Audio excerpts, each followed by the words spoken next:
This is Dolynny TV. Ladies and gentlemen, good afternoon and welcome back to another edition of Edmonton Oilers discussion here on the channel as we get set for a little bit of updates on what's happened with the Oilers roster today, news and notes on some omissions I had earlier this morning, and then secondarily news and notes on an Oilers prospect winning a pretty big tournament in college hockey this weekend.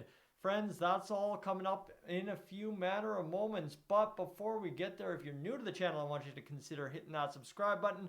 I'll tell you why right now. Just simply, we are going to go on a heck of a run here with the Edmonton Oilers, and I would love to have you aboard for it. And secondary too, if you're returning to the channel, let me move that. Well, thank you so much for being back along for the ride as we discuss all the latest here in Oil Country. All right, friends. Well, number one, news and notes. What do you need to know? You don't see the headset. I will tell you I'm not wearing any kind of wires to get audio. We have upgraded. I'll get that out on the community tab here in a little bit to give you an idea of what we've done. But yeah, no, it's been a pretty big Easter Sunday here for me down in the studio. Absolutely, you know what, took an opportunity to turn that Cold Lake weekend into an opportunity to upgrade the set, and that we have. So now, we need to get into what we're actually here to do. The real news and notes, friends. And how about Jason Demers being loaned to the Bakersfield Condors? That's what we know today.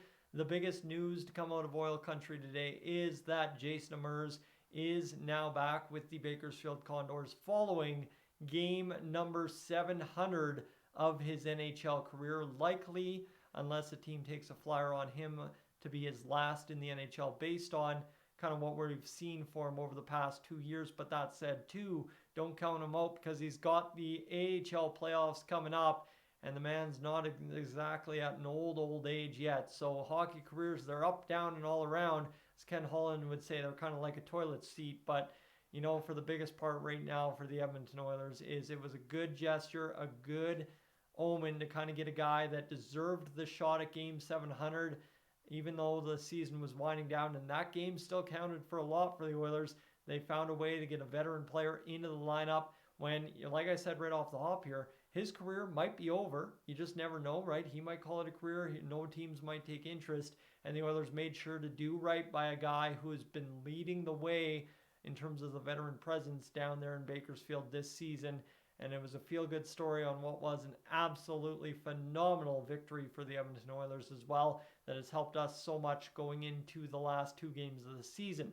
Now, that is where we transition to the news and notes portion on the omissions side of things, where I had an error in today's video, this morning's video, I guess you could say, because this is also today's video. But I forgot to mention that the Seattle Kraken and the LA Kings kind of are in that battle where they're battling for 3rd spot. And Seattle kind of has an edge that helps the Edmonton Oilers in all this. Seattle, yes, has one more game before they close out their season with a back-to-back against the Vegas Golden Knights. So that's a big-time situation for our Edmonton Oilers, where the Vegas Golden Knights, if they lose both to the Seattle Kraken, pretty much gift wrap the division to the Edmonton Oilers so long as they win 1 of 2. And if they win 1 against the Kraken and then lose 1 against the Kraken, all in regulation time here, well, guess what? The Oilers would then still, on the tiebreaker, sneak into 1st place in the division. So everything kind of rocks and rolls there for the Edmonton Oilers. That would be absolutely phenomenal if that happened, because then the Seattle Kraken create mass chaos if they win both games, and the LA Kings somehow can't figure themselves out over the past next 2 games. If the LA Kings can't figure themselves out, I believe Seattle also holds the tiebreaker on them. So if we get to that magical race for 104 for the Seattle Kraken to secure a spot, well, if the Kraken go out there, win against their next opponent, and then win the 2 against Vegas, it would line up the division, would look like the Vegas Golden Knights falling to 2nd, the Oilers taking 1st, the LA Kings falling to the 1st wildcard spot, and the Seattle Kraken coming in and sneaking in as the number 3 seed in the Pacific Division. Now, tell me how crazy that sounds based on how everything was lining up just 2-3 weeks ago. The Oilers and the Kraken rattling off some big win streaks here to finish off the season, and it's going to be enough to maybe chase down some very big opponents, right? I had a comment the other day saying the LA Kings deserved to be on home ice to start the playoffs. Well, you got to earn home ice in the playoffs, and the LA Kings currently on that 3-game losing streak, especially if Vegas somehow just falters against the Seattle Kraken, could set up a potential matchup, right? Their next 9 straight games could potentially be against the Seattle Kraken should they lose and the Kraken sneak up into that 2 or 3 spot where the Golden Knights are sitting at number 2 in the Pacific Division. Now, the other side of the chaos, too, is obviously what the Calgary Flames, Winnipeg Jets, and Nashville Predators figure out for that final wild card, which is where the Oilers would find themselves battling against one of those teams in the first round of the playoffs. I think the one team I'd be scared to play would be the Winnipeg Jets. I don't want to play the Flames just in case we lose. And the Nashville Predators, well, we all know how that would go.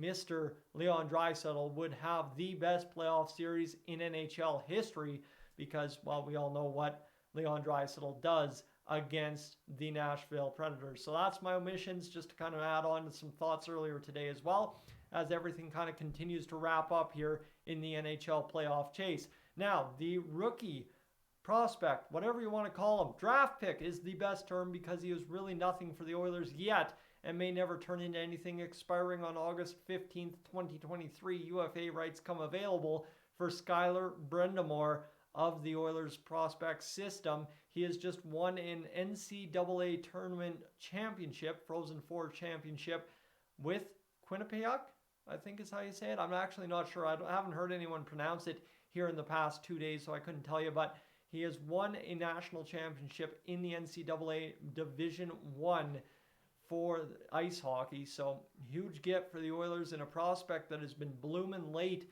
in his college career. Had something like 32 or 33 points this season in the NCAA. So he's been coming on, definitely doing his thing. And I don't know what the prognosis in terms of signing him is. Obviously, there's no rush, but the reason I am mentioning it right now is you're seeing guy after guy after guy sign with the Edmonton Oilers or sign with other teams in terms of the NHL free agency period for these college prospects. Brock Faber today, Matthew Nyes today. There's been a bunch of names over the past little bit. I think Berglund signing with us as well over the past week or two here in Oil Country. So there's a ton of new guys to add to the prospects pools across the NHL. And we now wait to see if Skylar Brind'Amour will indeed be one of those guys added to the prospect pool by the Edmonton Oilers. Friends, I'm Tyson. This is Dolynny TV. Thank you so much for tuning in this afternoon. Really appreciate you being along.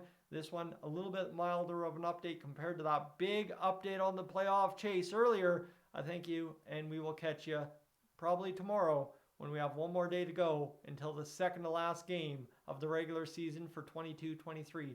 I am up on out of here.